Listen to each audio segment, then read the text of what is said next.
Assalamualaikum warahmatullahi wabarakatuh. Profesor Dr. Kiai Haji Said Akil Sirot atau biasa dipanggil Kiai Said merupakan salah satu ulama besar yang dimiliki bangsa Indonesia. Beliau mempunyai latar belakang agama dan akademis yang luas dalam ilmu Islam, sehingga beliau terpilih jadi Ketua PBNU atau Pengurus Besar Nahdlatul Ulama selama 2 periode berturut-turut dari tahun 2010 hingga tahun 2015 dan 2015 hingga tahun 2020. Ulama yang lahir di Cirebon 3 Juli 1953 tersebut merupakan putra dari seorang kiai yang juga merupakan pengasuh pondok pesantren Kempek, Palimanan, Cirebon, Jawa Barat, yaitu Kiai Haji Akil Sirot yang masih keturunan dari Kiai Muhammad Said Gedongan. Kiai Said Gedongan sendiri merupakan ulama yang menyebarkan Islam dengan mengajar santri di pesantren dan turut berjuang melawan penjajah Belanda. Berikut kami sajikan karomah dan keistimewaan yang dimiliki Kiai Said yang kami rangkum dalam video berikut. Namun sebelum lanjut, silahkan klik subscribe, like, dan komen agar tidak ketinggalan info-info Islam lainnya. Yang pertama merupakan zuriyah Rasulullah SAW.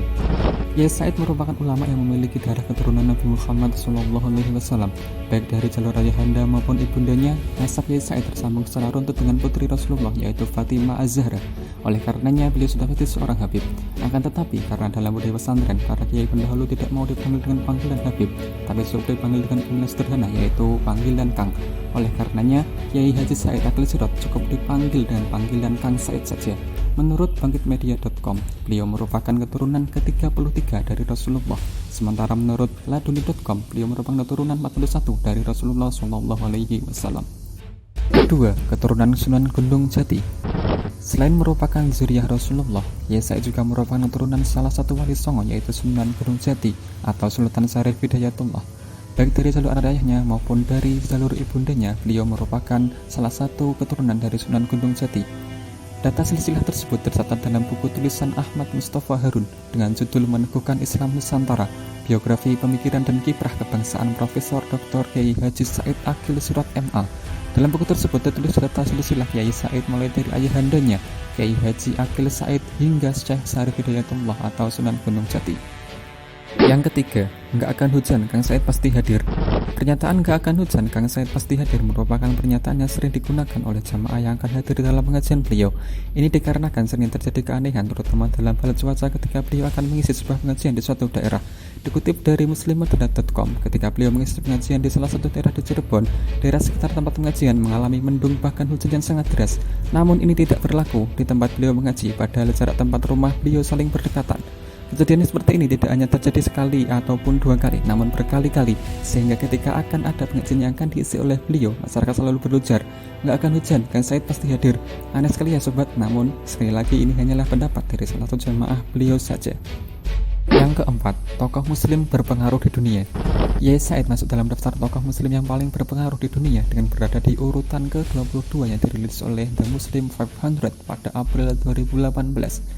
Survei tersebut diselenggarakan oleh The Royal Islamic Study Center yang bertempat di Amman, Yordania. Peringkat tersebut bukan pertama kali beliau dapatkan. Pada tahun 2010, beliau menduduki peringkat ke-19 dari daftar orang-orang muslim yang berpengaruh di dunia. Peringkat 17 pada tahun 2011, peringkat 19 pada tahun 2012, peringkat 20 pada tahun 2017, dan yang terakhir tahun 2018 dengan menduduki peringkat 22 muslim yang paling berpengaruh di dunia. Yang kelima, menjelajah pondok pesantren terkenal di Jawa. Karena lahir di lingkungan pesantren membuat Kiai Said tumbuh dalam tradisi dan kultur pesantren.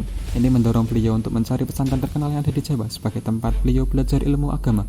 Beberapa pondok pesantren terkenal di Jawa yang pernah beliau singgahi antara lain Pesantren Lirboyo yang terletak di Kediri, Jawa Timur, yang mana beliau dididik khusus oleh Kiai Haji Ma'rus Ali, menantu Kiai Haji Abdul Karim Manaf atau Mbah Manaf, dan Kiai Haji Marzuki Dahlan. Kemudian setelah dari Lirboyo, beliau mesantren di pesantren Nganjuk Asuhan Kiai Haji Muzajjad. Sampai kemudian Said muda belajar di bawah bimbingan Kiai Haji Ali Maksum di pesantren Al-Munawir, Rapak, Yogyakarta sambil berkuliah di AIN Sunan Kalijaga. Yang keenam, dekat dengan Gus Dur dan dijuluki Kamus Berjalan. Kiai Said Akil dikenal memiliki hubungan yang sangat dekat dengan Gus Dur. Ketika bermukim di Mekah, Gus Dur sering berkunjung ke kediaman Said Akil Sirot. Said Akil juga sering diajak Gus Dur untuk sowan ke kediaman ulama terkemuka di Arab, salah satunya Sayyid Muhammad Alawi Al-Maliki. Setelah Said Akil mendapatkan gelar doktor pada tahun 1994, ia kembali ke Indonesia. Kemudian Gus Dur mengajarkan untuk aktif di NU. Beliau menjadikan Gus Dur sebagai tokoh panutannya, sehingga apa yang menjadi kebiasaan karakter Gus Dur beliau jadikan teladan baginya. Kedekatan beliau dengan Gus Dur bermuat kebiasaan keserian antara keduanya saling diketahui satu sama lain. Salah satunya yaitu Gus Dur menjuluki Kang Said ini dengan julukan Kamus Berjalan. Ini dikarenakan beliau mampu menulis disertasi dengan daftar pustaka lebih dari 1000 kitab dan buku. Keren banget ya sobat, 1000 kitab dan buku. Karomah dan keistimewaan yang terakhir yaitu beliau pernah bekerja di toko karpet. Ketika Kiai Said belajar di Universitas King Abdul Aziz dan Ummul Qura dari sarjana hingga doktoral, beliau pernah bekerja di toko karpet. Kisah ini berawal dari setelah anak beliau lahir, yang mana beliau harus mendapatkan tambahan dana untuk menopang keluarga bersama dengan istrinya, Nur Hayati, pada tahun 1980. Beliau kemudian bekerja sampingan di toko karpet besar milik orang Saudi di sekitar tempat tinggalnya. Di toko kini, Kiai Said bekerja membantu jual beli dan memikul karpet untuk dikirim pada pembeli yang memesan. Keluarga kecilnya juga sering berpindah-pindah untuk mencari kontrakan yang murah. Demikian tadi 7 karomah dan keistimewaan Profesor Dr. Kiai Haji Said Akil Sirot yang tentunya masih ada lagi yang belum kita ketahui. Sehingga apabila sobat lebih tahu dan ingin menambahkan, silahkan ceritakan di kolom komentar pengalaman Anda saat melihat karomah seorang ulama, khususnya karomah dan keistimewaan Profesor Dr. Kiai Haji Said Akil Sirot. Terima kasih dan sampai jumpa di video karomah selanjutnya. Wassalamualaikum warahmatullahi wabarakatuh.